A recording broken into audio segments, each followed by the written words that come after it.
Big Evan made, particularly because that, there were what, 6 outs to go at that point, and that looks like a ringing double to start the inning, and he makes the play, and that helps a little bit. I mean, that makes you think, geez, we made a couple of nice plays. We really did to keep things from getting tough for us. But we had a really good game, and double-digit hits and 6-7 runs and pretty solid pitching all night. Ray, LB was talking about how Eric spends about just as much time in the cage as anybody on your team.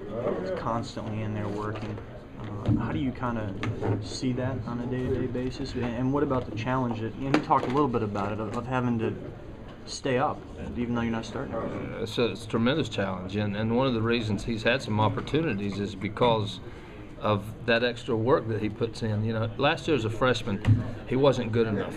He worked hard. He's a good kid, but he wasn't good enough. This year he's better. He's a better player. He's better physically. He worked harder to become a guy that could contribute, and he's done that. I mean, he can play third now. He can play a little second. He did for us, and he's our third string catcher.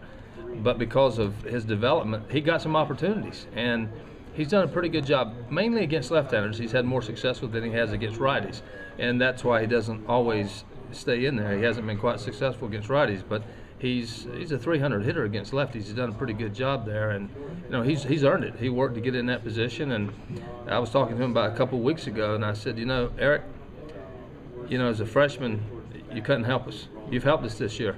Next year is going to be even better, because I don't expect he's going to stay where he is. He's going to continue to get better.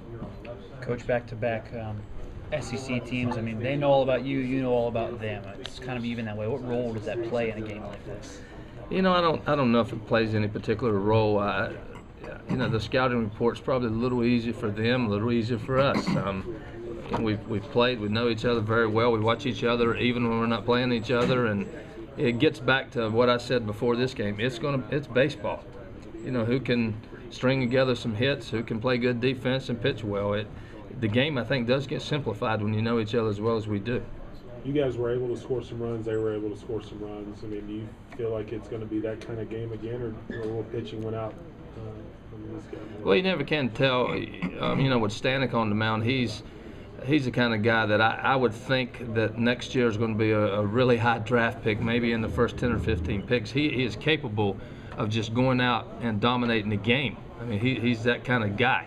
So we hope that we can guard against that a little bit and scratch some runs. He had us in a good position in Fayetteville, and we got very fortunate. We scratched for a couple, and Grounder hits a 3-run homer to get us back in that thing. So it was a big comeback for us against him, but he's very, very special, and that's our immediate challenge. You guys are throwing Colby. He wasn't able to pitch in Fayetteville. What do you expect from him against the Razorbacks?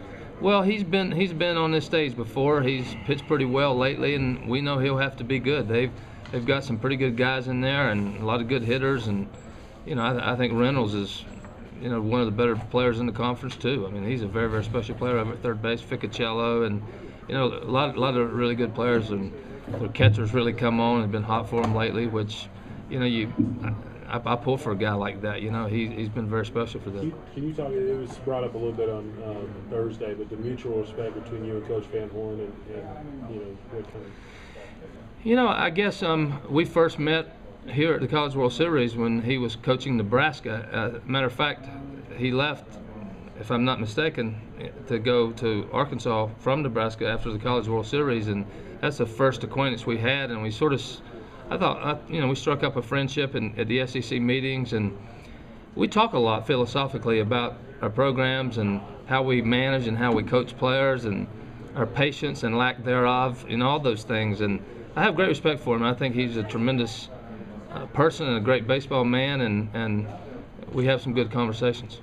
Coach, how important was it for Grounder to get some of the rust off, particularly that last bat when he had some of his swings? He had some rust on, there's no doubt about that, but that was to be expected. He hadn't seen a live pitch since the SEC tournament, so he missed those 5 games in the regionals and super regionals, and he was a little bit anxious, but the good news is he seemed comfortable behind the plate. That was the good part of all that, but there's no doubt there was a little bit of rust offensively, and hopefully he knocked it off. He did take some hacks that last time up before he walked. I'm not sure some of those balls were in the zone, but he was coming out of his shoes anyway.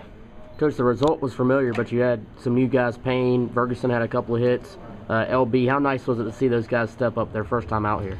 Well, that was huge. We needed him too. I mean, Marzelli was on base a couple times. Walker had a couple of hits. We ran a little bit, and then you talk about those guys that hadn't been here before were able to contribute. And you know, the big hit by Payne and Dantzler crushed that ball to center field. I guess you can't hit one out of here once it gets dark. You know, it might have carried a little bit in the daytime, but man, he hit that ball a ton.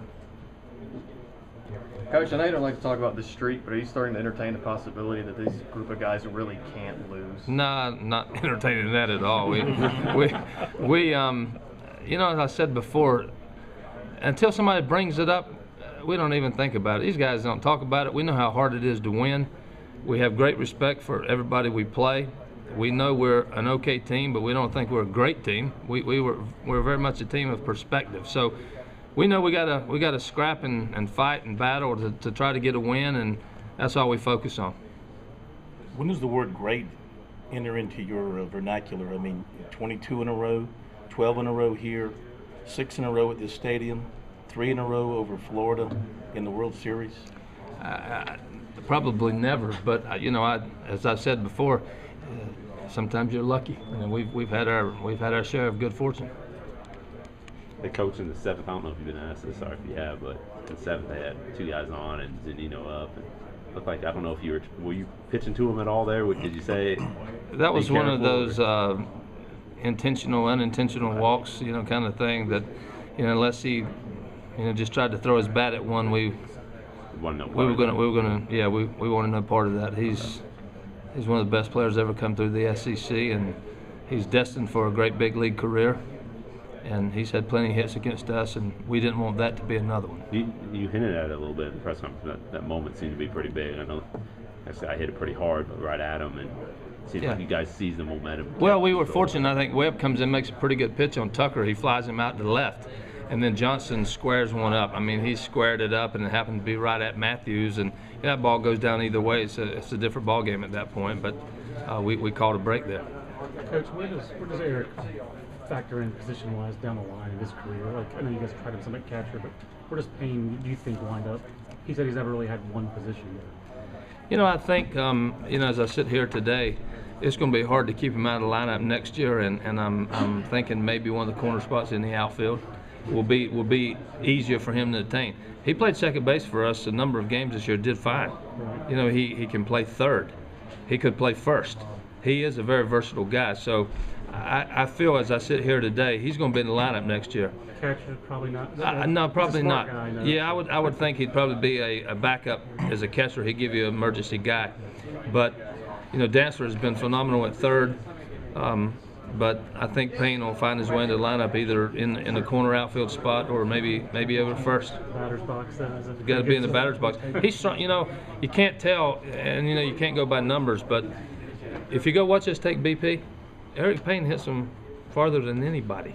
He's got tremendous power, and hopefully that will shake out next year a little bit. Thanks.